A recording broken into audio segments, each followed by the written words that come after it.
Assalamualaikum warahmatullahi wabarakatuh. Selamat pagi anak cerdas, unggul, dan berkarakter. Berjumpa kembali dengan Ibu Deviana dalam pembelajaran Bahasa Indonesia. Kali ini kita akan belajar materi Bahasa Indonesia kelas 11 semester 1 Kurikulum Merdeka, yaitu ceramah, pidato, orasi, rangkaian kata, cerminan posisi. Berikut adalah tujuan pembelajaran ceramah atau pidato atau orasi. Elemen 1 menyimak, elemen 2 membaca dan memirsa, elemen 3 berbicara dan mempresentasikan, dan elemen 4 menulis. Profil pelajar Pancasila: bertakwa kepada Tuhan Yang Maha Esa dan berakhlak mulia, berkebenekaan global, mandiri, kritis, gotong royong, dan kreatif. Dengan mempelajari dan menguasai teks ceramah, kalian kelak akan lebih berguna dan terhormat di masyarakat ataupun di dunia kerja. Di berbagai kesempatan tidak jarang ada kegiatan seremonial yang di dalamnya harus ada sambutan, pidato, ceramah, orasi, dan sejenisnya. Kalau Anda ada pada jabatan atau posisi sosial atau akademis tertentu, mau tidak mau, bisa tidak bisa, Anda akan dipaksa untuk berbicara di depan publik. Kelayakan Anda berada di posisi terhormat itu akan dinilai dengan sejauh mana Anda mampu berorasi sesuai dengan posisi Anda. Dalam kehidupan ini, banyak acara yang di dalamnya seseorang harus berbicara karena jabatan, posisi, atau kedudukannya. Dalam acara pengukuhan guru besar, ada seseorang yang harus menyampaikan pidato ilmiah karena ia telah dikukuhkan sebagai guru besar. Dalam acara wisuda di perguruan tinggi, ada seseorang yang harus menyampaikan sambutan karena dia seorang rektor. Di perpisahan sekolah, ada orang yang harus menyampaikan serangkaian kalimat pelepasan siswa karena ia sebagai kepala sekolah. Dalam acara groundbreaking suatu bangunan proyek, ada seseorang yang harus berbicara untuk mendukung atau merestui pembangunan proyek itu karena ia seorang kepala daerah. Dan masih banyak lagi acara yang mengharuskan seseorang menyambutnya dengan pidato, ceramah, atau orasi untuk mendukung, merestui, atau menyemangati aktivitas tersebut. Lantas, seperti apa dan bagaimana isi pidato, ceramah, orasi itu? Ikuti pembelajaran berikut ini.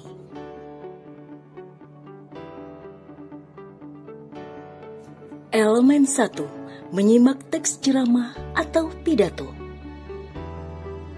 Menurut Kamus Besar Bahasa Indonesia, ceramah adalah pidato oleh seseorang di hadapan banyak pendengar mengenai suatu hal, pengetahuan, dan sebagainya. Adapun pidato adalah pengungkapan pikiran dalam bentuk kata-kata yang ditujukan kepada orang banyak, termasuk wacana yang disiapkan untuk diucapkan di depan halayak. Ceramah atau pidato pada dasarnya merupakan jenis berbicara satu arah, sehingga tidak memerlukan reaksi, tanggapan, atau respon balik seketika dari pendengar atau pemirsa. Namun, tidak tertutup kemungkinan pihak pelaksana dengan persetujuan dengan pembicara membuka sesi tanya jawab untuk memberikan respon terhadap materi yang disajikan pembicara. Ada atau tidaknya sesi tanya jawab tergantung pada kelaziman. Ada forum-forum ceramah atau pidato resmi yang tidak lazim diikuti sesi tanya jawab. Misalnya, pidato pengukuhan guru besar, pidato politik, pidato tokoh partai, dan sebagainya. Macam-macam ceramah. Berdasarkan tujuannya, ceramah dapat dibedakan atas ceramah informatif, rekreatif, dan persuasif. Ceramah informatif ialah ceramah yang bertujuan memberikan wawasan atau pengetahuan tambahan mengenai suatu hal yang diduga belum banyak diketahui oleh pendengar. Ceramah rekreatif ialah ceramah yang bertujuan menghibur pendengar agar menjadi lebih bahagia. Ceramah persuasif ialah ceramah yang bertujuan mendorong pendengar untuk berubah, apakah sikapnya, pendiriannya, atau perbuatannya. Ceramah persuasif ada yang bersifat edukatif, artinya menanamkan unsur-unsur pendidikan agar pendengar menjadi lebih baik. Ada juga ceramah persuasif yang promotif, artinya mempengaruhi pendengar agar mau membeli atau memakai suatu produk, barang, atau jasa. Ada ceramah persuasif yang provokatif, yaitu menghasut pendengar untuk melakukan perlawanan. Berdasarkan isinya, kita mengenal tema-tema besar, yaitu agama, ideologi, politik, ekonomi, sosial, budaya, iptek, hukum, seni, dan sebagainya. Tema-tema besar ini dapat dirinci menjadi subtema dan atau topik yang tidak terhingga banyaknya. Kerangka ceramah secara umum terdiri atas 3 bagian, yaitu pembuka atau pendahuluan, isi, dan penutup. Mari kita bahas satu persatu. Sapaan kepada audiens atau pendengar hendaknya diurutkan dari orang terpenting ke kurang penting, atau pangkat tertinggi ke rendah. Misalnya, yang terhormat Gubernur Provinsi Jawa Timur, yang terhormat Wali Kota Madya Surabaya, yang terhormat Rektor, Ketua Senat, Sekretaris Senat, dan anggota Senat Universitas Surabaya, dan lain-lain. Contoh ucapan salam pembuka. Assalamualaikum warahmatullahi wabarakatuh. Selamat pagi, siang, selamat malam. Salam sejahtera untuk kita semua. Terkadang pembicara menggunakan atau menambahkan salam lain yang bernuansa keagamaan tertentu. Contoh ucapan syukur kepada Tuhan. Pada kesempatan yang baik ini, marilah kita panjatkan puji syukur kehadirat Allah Subhanahu wa Ta'ala atas rahmat, taufik, dan hidayahnya, sehingga kita bersama-sama dapat hadir dalam acara pidato pengukuhan saya selaku guru besar di bidang ilmu pendidikan ekonomi. Tidak jarang ucapan syukur diikuti ucapan sholawat Nabi.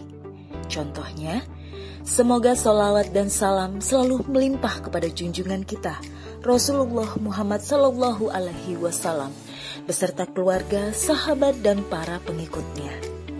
Ucapan terima kasih kepada pihak terkait.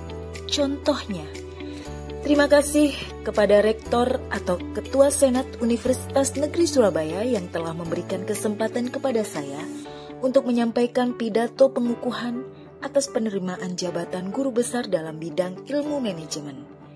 Di samping itu, saya juga mengucapkan terima kasih yang tiada terkira kepada seluruh hadirin yang berkenan menghadiri undangan pengukuhan ini. Sapaan yang berisi tema atau judul pidato, misalnya, pada kesempatan ini izinkan saya menyampaikan pidato pengukuhan dengan judul Praktik Bisnis Waralaba atau Franchise di Indonesia, Peluang Usaha dan Investasi. Struktur ceramah yang kedua adalah isi ceramah. Struktur isi ceramah atau pidato dapat menggunakan struktur karya ilmiah, misalnya sebagai berikut. Yang pertama, pengertian atau penjelasan judul.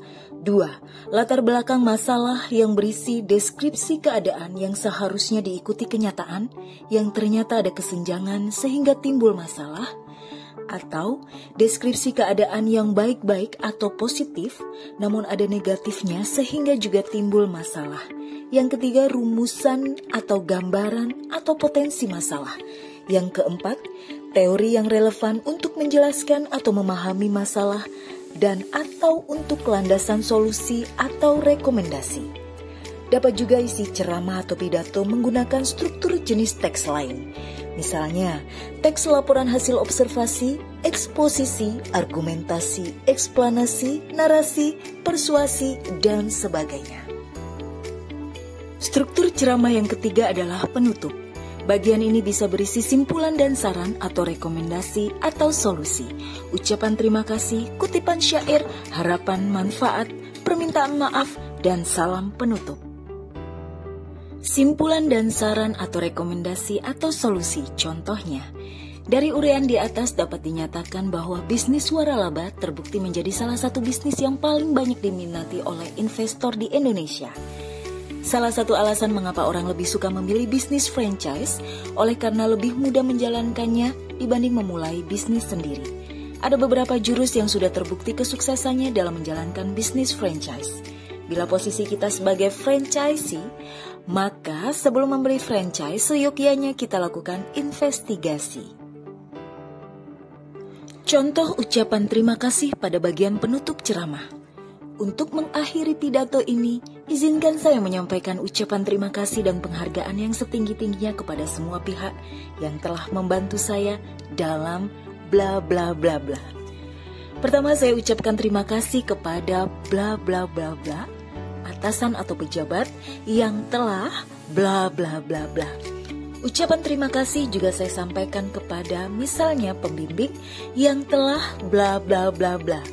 Selain itu, ucapan terima kasih juga saya sampaikan kepada bla bla bla bla, yaitu orang-orang yang pernah berjasa yang telah bla bla bla bla. Teristimewa saya ucapkan terima kasih dan penghargaan yang tulus kepada anggota keluarga atas kesabaran, pengertian, dan dukungan mereka.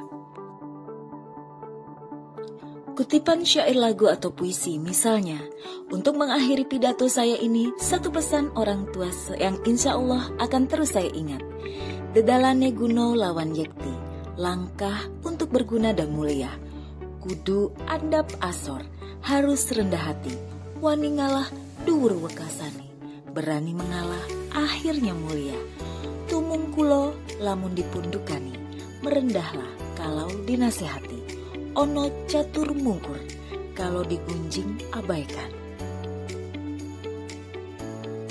Harapan atau manfaat.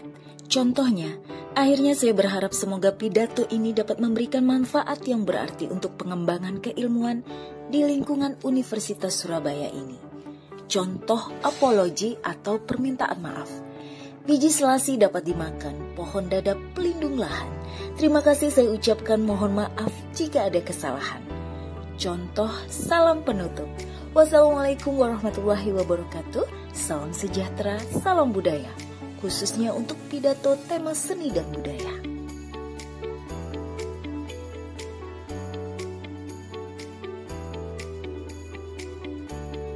Ciri kebahasaan ceramah.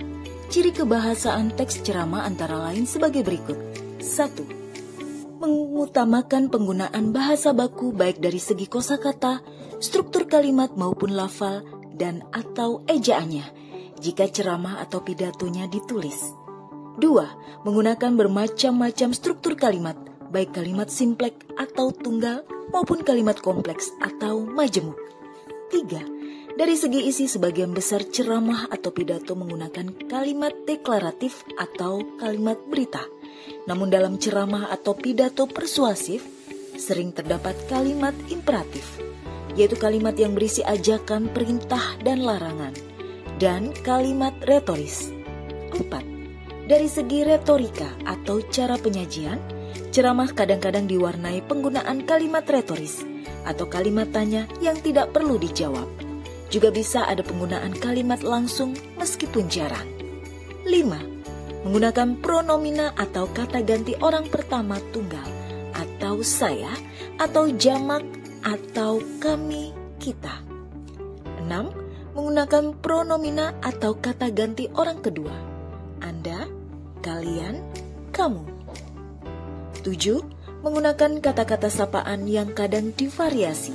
Misalnya, Bapak Ibu hadirin yang saya hormati, hadirin yang saya muliakan, hadirin yang berbahagia, dan sebagainya. Penggunaan sapaan sering diulang-ulang untuk menandai kesatuan gagasan dan untuk membangkitkan atau mempertahankan perhatian pendengar atau pemirsa. 8. Menggunakan verba mental seperti diharapkan, diperkirakan, memprihatinkan, mengagumkan, menyimpulkan, berasumsi, berpendapat, dan sebagainya. 9. Menggunakan kata-kata persuasif seperti hendaknya, sebaiknya, perlu, diharapkan, wajib, harus, tidak boleh tidak, dan sebagainya. 10. Menggunakan istilah-istilah teknis sesuai bidang ceramah. 11. Salah satu unsur yang akan menjadikan ceramah atau pidato menarik ialah adanya pemanfaatan seni bahasa. Misalnya, penggunaan kalimat berirama atau peribahasa, kalimat retorik, lambang atau kiasan, kutipan puisi, atau atau syair lagu terkenal, penggunaan kata-kata mutiara atau slogan atau semboyan, penggunaan majas atau gaya bahasa, dan sebagainya.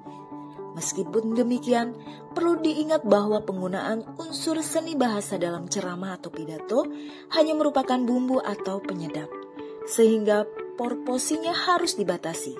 Penggunaan seni bahasa tidak boleh terlalu banyak sehingga mengaburkan isi. Selain itu, aspek konteks juga harus diperhatikan. Ungkapan, peribahasa, semboyan, slogan, dan sejenisnya harus sesuai dengan konteksnya. Misalnya, kalau pembicaraan menyinggung masalah kesehatan, ungkapan mens sana in corpore sano kiranya tepat untuk digunakan. Kalau berbicara tentang semangat juang yang tak kenal menyerah, dapat kita sisipkan peribahasa patah sayap bertongkat paruh, dan sebagainya. Majas yang lazim digunakan dalam ceramah atau pidato antara lain: 1. Personifikasi, penyifatan benda atau hal dengan sifat atau perilaku manusia. Contohnya, kulihat Ibu Pertiwi sedang bersusah hati. Air mata berlinang, merintih dan berdoa. Ibu Pertiwi memanggil para pemuda untuk berjuang. 2. Metafora, perbandingan langsung seseorang atau suatu hal dengan hal atau benda lain yang memiliki persamaan sifat. Contohnya, pahlawan adalah bunga bangsa yang harus dikenang pengorbanannya. 3. Klimaks, pengungkapan beberapa keadaan atau hal yang semakin naik atau semakin menguat. Contohnya, prajurit harus dapat melindungi dirinya, keluarganya, masyarakat, bangsa, dan negara. Yang namanya bisnis, rugi 1 juta, 10 juta, 100 juta, tidak boleh menyerah. 4. Hiperbola, pengungkapan yang berlebihan atau melebih-lebihkan. Contohnya, mari kita berusaha seakan mau hidup 1000 tahun lagi. Proyek ini akan membawa 1 juta harapan bagi generasi muda. 5. Repetisi, pengungkapan secara berulang bagian-bagian kalimat. Contohnya, silakan kalian berjuang, kami juga berjuang, kita semua berjuang. Di sini saya lahir, di sini saya berjuang, di sini pula kelak ingin berpulang. 6. Litotes, pengungkapan keadaan secara merendah. Contohnya, pengorbanan kami baru sebutir pasir di pantai. Maaf, saya orang biasa yang tak lebih dari Bapak Ibu hadirin semuanya. 7. Tautologi, penegasan suatu hal menggunakan beberapa kata yang senada. Contohnya, kemerdekaan akan mengantarkan kita pada keadaan yang aman, damai, sejahtera. Yang namanya penjajah selalu saja memeras, menindas, menggilas. 8. Paradoks, pengungkapan dua keadaan yang kontras untuk menegaskan maksud. Contohnya, kita bisa-bisa jadi budak di negeri sendiri yang katanya merdeka. Mengapa masih ada saja bayi mati kurang gizi di negeri makmur loh jinawi? Suatu ceramah atau pidato akan menarik kalau isinya antara lain mengandung permasalahan aktual yang membelit pendengar, khususnya dan orang banyak yang pada umumnya. Selanjutnya, ceramah itu akan bermakna kalau di dalamnya juga ada jawaban atas permasalahan itu serta tawaran solusi yang cerdas dan mencerahkan.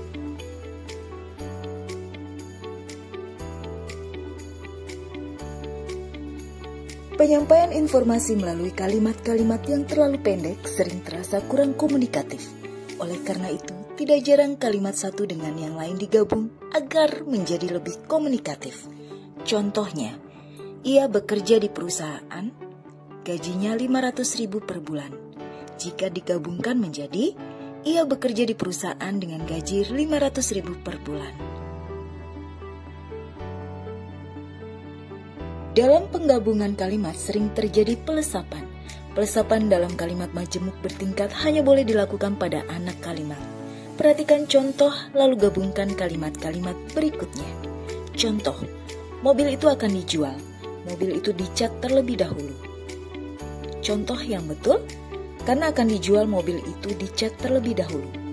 Yang salah, karena mobil itu akan dijual dicat terlebih dahulu. Demikianlah materi pembelajaran kita hari ini. Sampai berjumpa di pembelajaran bahasa Indonesia lainnya. Salam dari SMK Negeri 6 Surabaya. Cerdas, unggul, berkarakter. Sampai jumpa. Wassalamualaikum warahmatullahi wabarakatuh.